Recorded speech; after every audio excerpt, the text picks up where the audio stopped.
ஒரு ஊர்ல ஒரு ஆத்தங்கரை இருந்துச்சாம். அந்த ஆத்தங்கரை ஓரமா 2 பெரிய மரம் இருந்துச்சாம். அந்த வழியா ஒரு சிட்டுக்குருவி பறந்து வந்து முதல்ல இருந்த மரத்துக்கிட்ட கேட்டுச்சாம், மழை காலம் வேற வரப்போகுது, நானும் என்னோட குழந்தைங்களும் வசிக்கிறதுக்கு ஒரு கூடு கட்ட அனுமதி தரியா அப்படின்னு சொல்லி கேட்டுச்சான். அதுக்கு முதல்ல இருந்த மரம் முடியவே முடியாதுன்னு சொல்லிடுச்சான். அந்த சிட்டுக்குருவி உடனே பக்கத்துல இருக்க மரத்துக்கிட்ட போய் அனுமதி கேட்டுச்சான். அதுக்கு அந்த மரமும் தாராளமா கூடு கட்டிக்கோ அப்படின்னு சொல்லியிருக்கு. அந்த சிட்டுக்குருவி அதோட குழந்தைங்களோட ரொம்பவே ஹாப்பியா வாழ்ந்துட்டு வந்துச்சு. திடீர்னு ஒரு நாள் செம்ம மழையில ஆத்தோட வெள்ளம் வந்து அந்த முதல் மரத்தை அடிச்சுட்டு போயிடுச்சு. வெள்ளத்துல அடிச்சுட்டு போன அந்த மரத்தை பார்த்து சிட்டுக்குருவி சிரிச்சுட்டே, எனக்கு இடம் இல்லைன்னு சொன்னல, இப்போ உன் நிலைமைய பாரு, உனக்கே இந்த இடத்துல இடம் இல்ல அப்படின்னு சொன்னிச்சான். அதுக்கு அந்த வெள்ளத்துல அடிச்சுட்டு போன அந்த முதல் மரம் சொன்னிச்சான், எனக்கு முன்னாடியே தெரியும், நான் என்னோட வலுவை இழந்துட்டேன்னு சொல்லிட்டு, எப்படியும்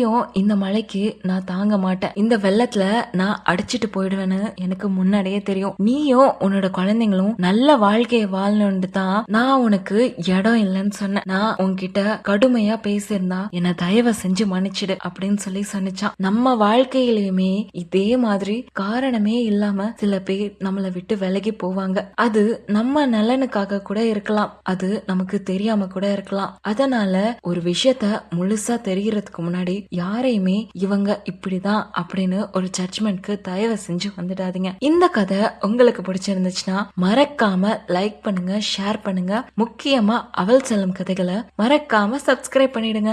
அப்பதான் இந்த மாதிரி கதைகள் உங்களை வந்து சேரும். நன்றி, வணக்கம்.